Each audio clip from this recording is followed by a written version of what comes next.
The speech yesterday referred specifically to the pay rise that Danielle, who I've previously referred to, who works at the Mount Pleasant mine, has received.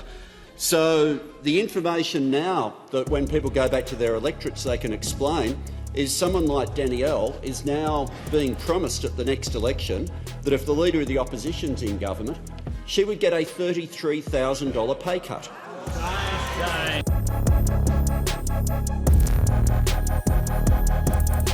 For Hunter has the call. Thank you, Mr Speaker. My question is to the Minister representing the Minister for Employment and Workplace Relations. How is the Albanese Labor government helping to deliver pay rises for Australians? What threats are there to people's pay? Give the call to the Minister representing the Minister for Employment and Industrial Relations. Thanks very much, Mr Speaker. And I thank the member for Hunter for the question, because the moment the member for Hunter arrived here, he was asking for us to legislate for workers in his area to be able to get pay rises. And once we'd legislated, he started asking questions about what those pay rises were that had been delivered. And what's changed this week, as of the Leader of the Opposition's speech yesterday, is now we're not simply talking about pay rises that have been delivered, we're now talking about pay cuts that are being threatened by the Leader of the Opposition. And so I can say to the member for Hunter that the speech yesterday referred specifically to the pay rise that Danielle, who I've previously referred to, who works at the Mount Pleasant mine, has received. So the information now that when people go back to their electorates they can explain is someone like Danielle is now being promised at the next election that if the Leader of the Opposition's in government, she would get a $33,000 pay cut.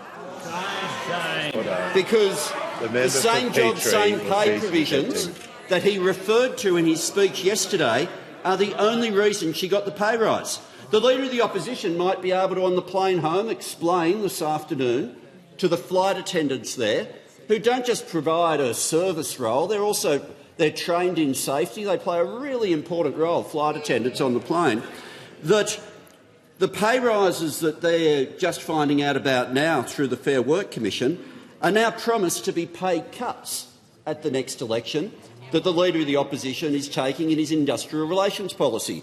So for those people who were employed labour hire and were being paid $16,000 less than the people they work side by side with, the Leader of the Opposition, as of yesterday, is now taking to the election a promise that their pay will be cut by $16,000. And it's not only people who are affected by the same job, same pay provisions. People might remember the Secure Jobs Better Pay Bill dealt with multi-employer bargaining. The speech yesterday had a direct attack and a promise to get rid of multi-employer bargaining. Now, people who are involved in air conditioning systems around the country, the sheet metal workers, they've now received a 26% pay rise in their enterprise agreement that the Leader of the Opposition is promising to get rid of the principles that have caused that to be the case. So goes to the next election promising a pay cut for those people working in air conditioning. We've had the exact example today of the early childhood educators. Their pay rise process started with multi-employer bargaining.